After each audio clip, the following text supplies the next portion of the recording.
Baik pemirsa, ratusan rumah di Desa Wringin Putih, Kecamatan Muncar dilanda banjir rob pada Rabu lalu. Banjir setinggi mata kaki orang dewasa tersebut terjadi akibat luapan air laut yang masuk ke aliran Sungai Stail. Akibatnya, tanggul yang selama ini dibangun warga jebol tak kuat menahan tekanan air. Tercatat ada 162 rumah di 3 dusun tersebut tergenang banjir rob. Sejak Senin lalu, ratusan rumah yang berada di Desa Wringin Putih, Kecamatan Muncar terendam banjir rob. Tercatat ada 3 titik yang tergenang luapan air rob, 2 titik di Dusun Kabat Mantren dan 1 titik di Dusun Kerajaan Desa Wringin Putih. Dari data yang dihimpun pemerintah desa setempat, tercatat ada 162 rumah di 3 dusun tersebut tergenang banjir rob. Genangan banjir paling parah terjadi di Dusun Kabat Mantren dan juga Dusun Kerajaan. Lantaran daerah ini hanya berjarak 1 km dari tepi pantai. Banjir ini terjadi akibat jebolnya tanggul air Sungai Kali Stail. Tanggul yang selama ini dibangun tak kuat menahan tekanan air yang mendapat kiriman air rob laut dari pantai Wringin Putih Muncar.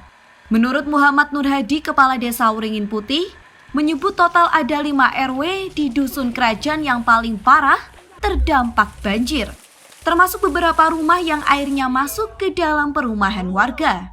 Nur Hadi menambahkan, untuk Dusun Kabat Mantren tercatat ada 12 rumah yang kemasukan air banjir. Beruntung banjir ini yang menerjang tak sampai menimbulkan korban jiwa.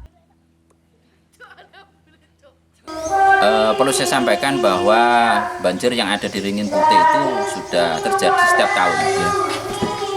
Selama ini memang terjadi terus seperti itu. Ada beberapa upaya yang sudah kita lakukan dalam rangka untuk bagaimana mengatasi itu. Di antaranya adalah ikhtiar swadaya untuk mungkin tanggul. Tapi itu pun tidak bertahan lama, akhirnya runtuh kembali. Dan kebetulan pada tahun ini, tahun 2022 ini, efek dari pasang tinggi ini ada 3 lokasi yang terkena. Yang pertama di Dusun Kerajaan RW 5, kemudian di Kabat Mantren RW 1 dan Kabat Mantren RW 6. Kalau jumlah warga terdampak ya kurang lebih sekitar 145-an lah dari ketiga titik tadi.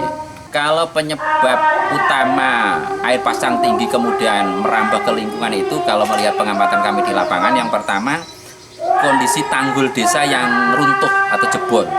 Itu yang pertama. Yang kedua, banyak jaringan air yang pasang dari laut yang melalui tambak-tambak, sehingga jumlah air yang masuk melalui sungai dan beberapa aliran mulai tambak ini memicu air mengumpul dan akhirnya meninggi sehingga berdampak ke lingkungan.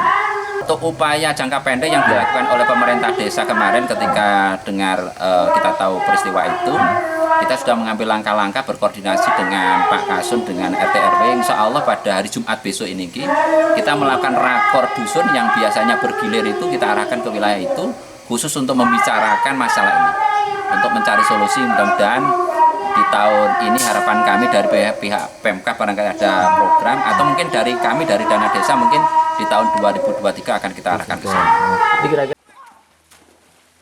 Sementara itu, Yatemi, warga yang ikut terdampak banjir rob, menyebut jika banjir ini sudah kerap terjadi di wilayahnya.